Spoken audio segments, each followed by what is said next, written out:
Ruth, chapitre 1. Les malheurs de la famille d'Elimelech. Cette histoire se passe au temps où les juges gouvernent le peuple d'Israël. À ce moment-là, il y a une famine dans le pays. Alors Elimelech, un homme du village de Bethléem, dans la région de Juda, part avec sa femme et ses 2 fils. Ils vont dans la région de Moab. Sa femme s'appelle Noémie et ses fils s'appellent Mahlon et Kilion. Ils sont du clan d'Ephrata. Ils arrivent donc dans le pays de Moab et s'installent là. Ensuite, Elimelech, le mari de Noémie, meurt et Noémie reste seule avec ses 2 fils. Plus tard, les garçons se marient avec des filles de Moab. L'une s'appelle Orpa, l'autre s'appelle Ruth. Ils habitent là pendant 10 ans à peu près. Puis Mahlon et Kilion meurent aussi, tous les 2. Noémie reste seule, sans enfant et sans mari. Ruth part avec Noémie à Bethléem. Un jour, toujours dans le pays de Moab, Noémie apprend cette nouvelle. Le Seigneur a montré sa bonté pour son peuple en lui donnant de bonnes récoltes. Alors elle se prépare à quitter le pays de Moab avec les 2 femmes de ses fils. Elle quitte le lieu où elle vit avec ses 2 belles-filles. Les femmes prennent la route ensemble pour aller au pays de Juda. Mais Noémie dit à Orpa et à Ruth, « Maintenant, mes filles, rentrez chacune chez votre mère. Vous avez agi avec bonté envers mes fils qui sont morts et envers moi. De la même façon que le Seigneur montre sa bonté envers vous. Qu'il vous permette à toutes les 2 de retrouver un mari et d'être heureuses avec lui. » Puis elle les embrasse. Alors les 2 jeunes femmes se mettent à pleurer beaucoup. Puis elles disent à Noémie, « Non, nous allons avec toi dans ton pays. » Mais Noémie leur dit, « Rentrez dans votre famille, mes filles. Pourquoi est-ce que vous voulez venir avec moi? Est-ce que je peux encore avoir des fils qui pourraient se marier avec vous? Non, je suis trop vieille pour cela. Rentrez chez vous, mes filles. Oui, partez. Je suis trop vieille pour me remarier. Bien sûr, je pourrais dire, il y a encore de l'espoir pour moi. Oui, cette nuit même, je vais avoir un mari qui va me donner des fils. Mais même dans ce cas, est-ce que vous pouvez attendre qu'il soit grand? Est-ce que vous allez refuser de vous remarier pour cela? Non, mes filles, ma vie est plus dure que la vôtre. En effet, la main du Seigneur m'a frappé. » Alors les 2 jeunes femmes recommencent à pleurer beaucoup. Puis Orpa dit au revoir à sa belle-mère en l'embrassant. Mais Ruth décide de rester avec elle. Noémie dit à Ruth, « Regarde, ta belle-sœur est retournée vers son peuple et vers le Dieu de son peuple. Fais comme elle, rentre chez toi. » Mais Ruth répond, « Ne me force pas à te quitter pour rentrer chez moi. Là où tu iras, j'irai. Là où tu habiteras, j'habiterai. Ton peuple sera mon peuple et ton Dieu sera mon Dieu. Là où tu mourras, je mourrai et là on m'enterrera. Que le Seigneur me punisse très sévèrement si ce n'est pas la mort qui me sépare de toi. » Noémie retourne à Bethléem et Ruth va avec elle. Quand Noémie voit que Ruth veut à tout prix venir avec elle, elle n'insiste plus. Les 2 femmes marchent ensemble jusqu'à Bethléem. Quand elles arrivent là, tous les habitants sont surpris de les voir. Les femmes du village disent, « Est-ce que c'est Noémie? » Mais Noémie leur répond, « Ne m'appelez pas Noémie, la femme heureuse. Appelez-moi Mara, la femme amère, car le Tout-Puissant a rendu ma vie très amère. En partant d'ici, j'avais les mains pleines. Le Seigneur me fait revenir les mains vides. Il s'est tourné contre moi. Le Tout-Puissant m'a fait du mal. Ne m'appelez donc plus Noémie, la femme heureuse. » C'est de cette façon que Noémie revient du pays de Moab avec Ruth, sa belle-fille moabite. Elles arrivent à Bethléem au moment où la récolte de l'orge commence.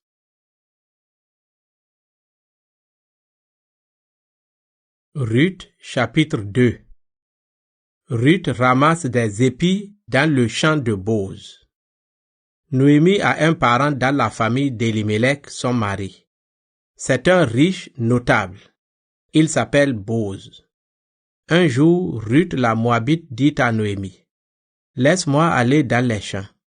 Je ramasserai les épis derrière quelqu'un qui sera bon envers moi en me permettant de le faire. » Noémie répond, « Vas-y ma fille. » Ruth part et elle va dans un champ pour ramasser les épis derrière ceux qui récoltent.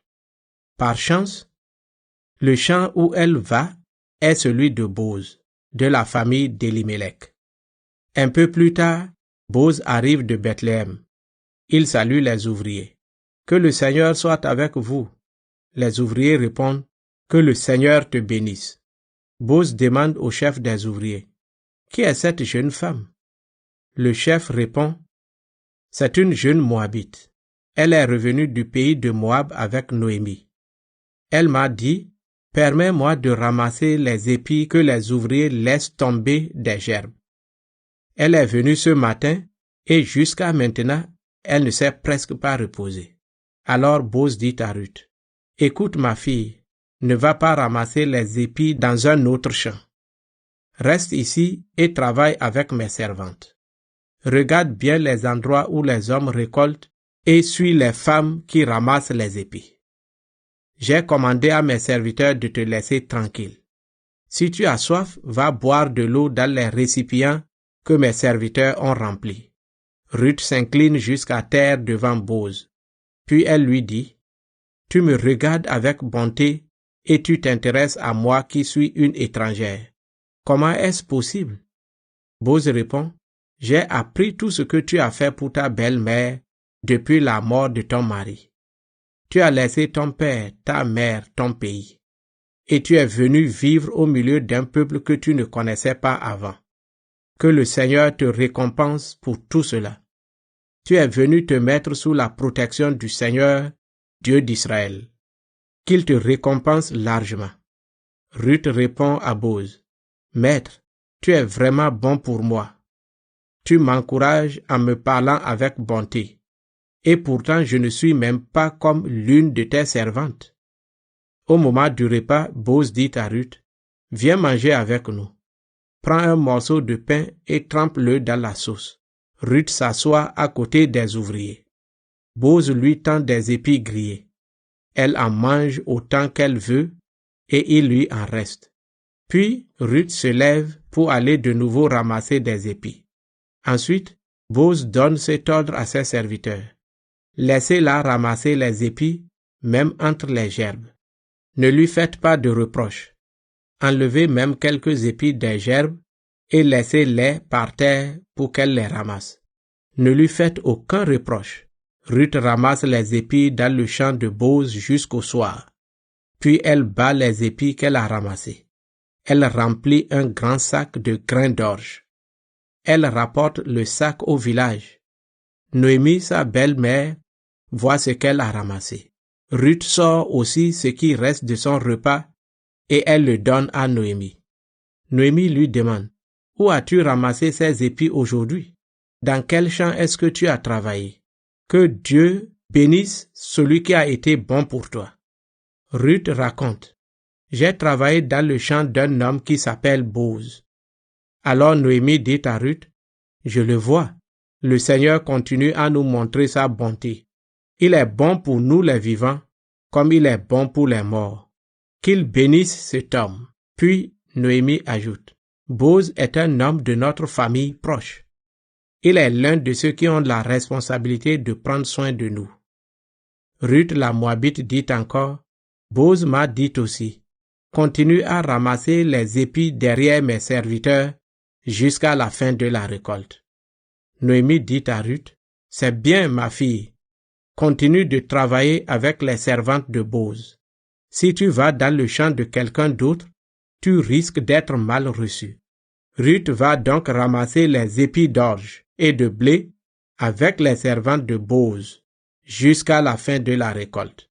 Elle continue à habiter avec sa belle-mère.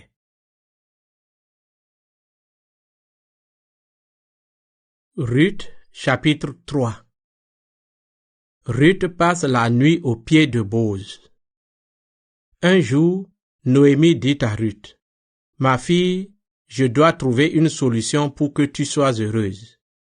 Tu le sais, ce Boz qui t'a laissé travailler avec ses servantes, il est de notre famille. Ce soir, il va battre l'orge sur la place où on bat les grains. Lave-toi, parfume-toi, mets ta belle robe et va là-bas. Mais ne te montre pas avant la fin de son repas. Quand Boz se couchera, regarde l'endroit où il est. Ensuite, approche-toi, écarte un peu sa couverture et couche-toi à ses pieds. Après cela, il te dira lui-même ce que tu dois faire. » Ruth répond, « Je ferai tout ce que tu m'as dit. » Ruth va à l'endroit où Boz bat les grains. Elle fait exactement ce que Noémie lui a dit. Boz mange et boit, et il est de très bonne humeur. Il vient se coucher au bord du tas de grains. Alors Ruth s'approche doucement, elle écarte la couverture et se couche à ses pieds. Au milieu de la nuit, Boz se réveille brusquement. Il se retourne et voit une femme couchée à ses pieds. Il dit, « Qui est-ce » Elle répond, « C'est moi, Ruth. Protège-moi. En effet, tu es un proche parent et tu as la responsabilité de prendre soin de moi. » Boz répond, « Que le Seigneur te bénisse. Tu n'as pas cherché l'amour des jeunes gens, riches ou pauvres. Ce que tu viens de faire prouve ta fidélité à la famille de ta belle-mère. Tu as agi encore mieux qu'avant. Maintenant, Ruth, n'aie pas peur. Je ferai pour toi tout ce que tu voudras. En effet, tu es une femme de valeur. Tout le monde le sait. Oui, c'est vrai, je dois prendre soin de toi. Mais il y a quelqu'un d'autre qui est encore plus proche de ta famille que moi. Reste ici cette nuit. Demain matin, nous verrons s'il veut remplir son devoir envers toi. Si oui, il doit le faire. S'il ne veut pas, je te promets ceci devant le Seigneur. Je ferai pour toi ce que je dois faire. Dors jusqu'à demain matin. » Ruth reste couchée aux pieds de Boz jusqu'au matin. Puis elle se lève très tôt, avant la lumière du jour, pour qu'on ne la reconnaisse pas. En effet, Boz pensait, « On ne doit pas savoir que cette femme est venue ici. » Il dit à Ruth, « Enlève ton pagne de dessus et tiens-le bien. » Elle le tient bien. Alors Boz mesure à peu près 15 kilos d'orge et il les met dans le pagne de Ruth. Ensuite, il revient au village. Ruth va chez sa belle-mère. Noémie lui demande, « Cela s'est bien passé, ma fille ?» Ruth lui raconte tout ce que Boz a fait pour elle. Elle ajoute, « Il m'a donné ces 15 kilos d'orge en me disant, « Tu ne dois pas rentrer chez ta belle-mère les mains vides. » Noémie dit, « Attends ici, ma fille. Tu vas voir comment les choses vont finir. » En effet, cet homme-là ne sera pas satisfait s'il ne règle pas cette affaire aujourd'hui.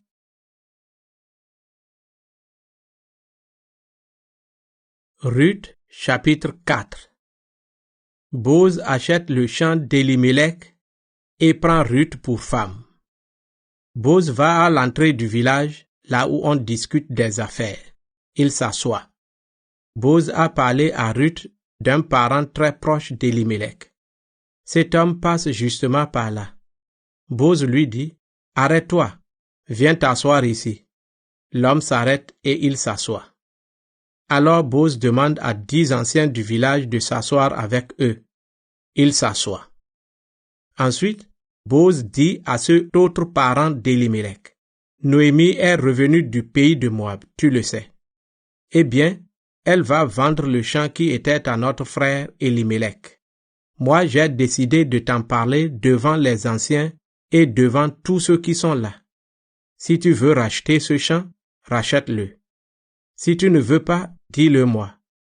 En effet, c'est toi le premier qui a le droit de racheter et moi le deuxième. » L'homme dit, « Je veux bien racheter le champ. » Boz dit, « Si tu achètes le champ à Noémie, tu dois aussi prendre pour femme Ruth la Moabite.